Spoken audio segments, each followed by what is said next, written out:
Berapa banyak dari kita yang langsung mengeluh dan berprasangka buruk kepada Allah ketika pintu rezeki seolah tertutup. Rapat dalam beberapa kali percobaan, manusia seringkali melihat hasil akhir yang instan, sampai mereka lupa bahwa di dalam setiap penundaan rezeki, Allah sedang menguji kualitas iman dan kesabaran kita. Ratusan tahun lalu, di tepi pantai yang sunyi, hiduplah seorang nelayan tua. Dia miskin, namun hatinya sekokoh karang di lautan. Setiap hari, dia membatasi dirinya hanya melempar jala. Sebanyak 4 kali saja sebuah bentuk kepasrahan bahwa rezeki telah diatur dan tidak boleh dicari dengan ketamakan. Hari itu adalah hari yang berat. Lemparan pertama, kedua, dan ketiga hanya menghasilkan sampah, lumpur, dan bebatuan tajam yang merobek jalannya. Anak istrinya menunggu di rumah dengan perut kosong, dengan sisa tenaga dan air mata yang berlinang. Dia melempar jalannya untuk yang keempat kalinya lemparan terakhirnya hari itu.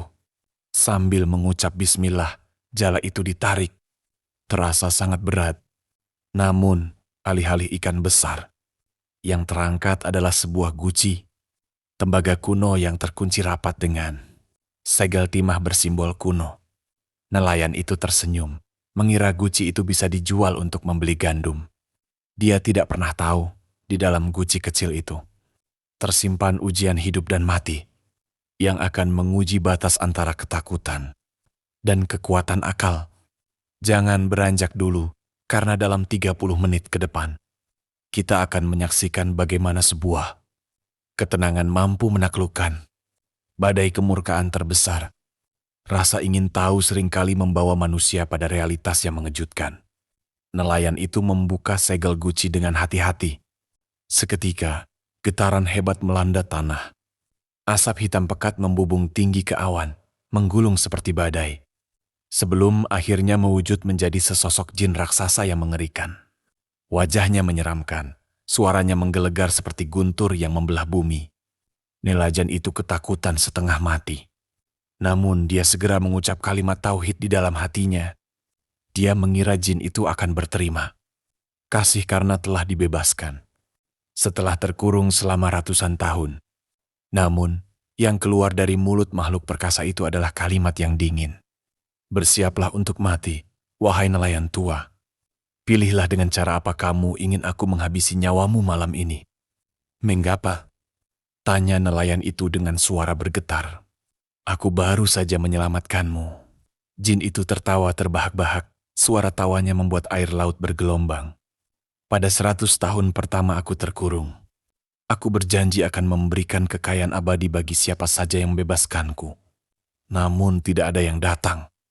Pada 100 tahun kedua, aku berjanji akan membuka seluruh rahasia bumi. Tetap tidak ada yang datang. Hingga di abad ini, aku menjadi murka dan bersumpah, siapapun yang membebaskanku sekarang, aku akan membunuhnya seketika. Disinilah kita melihat paradoks dunia. Kebaikan yang dibalas dengan kejahatan. Akibat hati yang telah teracuni oleh dendam masa lalu.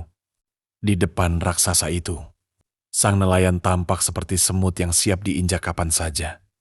Ketika fisik tidak lagi memiliki kekuatan untuk melawan, dan ketika senjata tidak lagi berguna untuk bertahan, maka satu-satunya perisai yang tersisa bagi manusia adalah akal pikiran yang tenang. Nelayan tua itu menyadari bahwa memohon belas kasihan kepada makhluk yang sedang dirasuki kesombongan adalah kesia-siaan. Dia harus menggunakan kelemahan terbesar makhluk sombong, yaitu egonya sendiri. Nelayan itu menarik napas dalam-dalam, menatap lurus ke mata jin yang menyala, lalu berkata dengan nada meragukan, "Wahai jin yang perkasa, aku menerima takdir kematianku. Namun, sebelum kamu membunuhku, ada satu hal yang tidak bisa diterima oleh akal sehatku. Aku bersumpah demi nama Allah yang agung. Aku tidak percaya bahwa makhluk sebesar dan sekuat dirimu bisa muat di dalam guci tembaga yang sekecil ini. Kamu pasti berbohong hanya untuk menakutiku." Mendengar kata-kata itu, ego sang jin langsung terusik. Sifat kibar atau sombong adalah racun yang membuat makhluk cerdas sekalipun menjadi buta. Jin itu merasa terhina karena kekuatannya diragukan oleh seorang manusia biasa yang lemah. Kamu tidak percaya? Gertak sang jin dengan marah.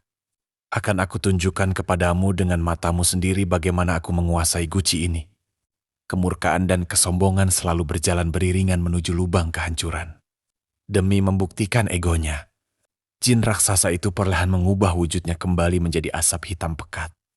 Asap itu bergulung, berputar di udara, lalu perlahan masuk kembali ke dalam mulut guci tembaga yang sempit. Begitu ekor asap terakhir masuk ke dalam guci, nelayan tua tidak membuang waktu sedetik pun. Dengan ketangkasan yang lahir dari insting bertahan hidup, tangannya menyambar sumbat timah bersimbol kuno itu, lalu menghantamkannya ke mulut guci dengan keras. Tok, tok, tok. Guci itu kembali terkunci rapat. Suara raungan kemarahan terdengar teredam dari dalam besi tembaga. Jin itu berteriak, memohon, dan berjanji akan memberikan apa saja asal dia dibebaskan kembali. Namun, nelayan tua itu hanya duduk di samping guci, menyeka keringat di dahinya, dan berkata dengan tenang, kamu telah menolak kebaikan saat kamu berkuasa. Maka sekarang rasakanlah akibat dari kesombonganmu. Aku akan membuangmu kembali ke dasar laut yang paling dalam, agar tidak ada lagi manusia yang celaka karena ketamakanmu. Kekuatan otot dan sihir yang dahsyat runtuh seketika di hadapan sepotong akal yang jernih dan tenang.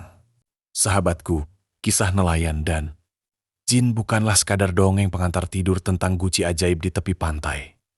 Kisah ini adalah tamparan bagi kita tentang bagaimana cara menghadapi raksasa-raksasa.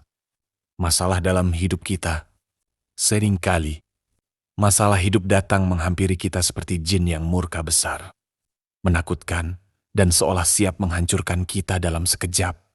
Namun, jalannya keluar bukanlah dengan kepanikan atau amarah yang sama besar, melainkan dengan ketenangan hati yang bersandar pada perlindungan Allah dan kejernihan akal sehat. Kisah ini juga mengingatkan kita untuk menjauhi sifat buruk jin tersebut, yaitu membalas kebaikan dengan kejahatan, serta memelihara dendam masa lalu yang hanya akan mengurung diri kita sendiri dalam penjara kegelapan. Ingatlah, rezeki yang halal dan berkah akan selalu menemukan jalannya kepada orang-orang yang sabar dan bertakwa, seperti lemparan jala keempat sang nelayan tua. Terima kasih telah menyimak kisah penuh hikmah spiritual malam ini. Jika pelajaran dari ketenangan sang nelayan ini menyentuh hati dan menginspirasi hidup Anda, jangan lupa untuk klik tombol like. Tinggalkan jejak pemikiran bijak Anda di kolom komentar, dan subscribe channel ini agar kita bisa terus berbagi cerita yang membangun jiwa. Sampai jumpa di kisah penuh berkah berikutnya. Wassalamualaikum warahmatullahi wabarakatuh.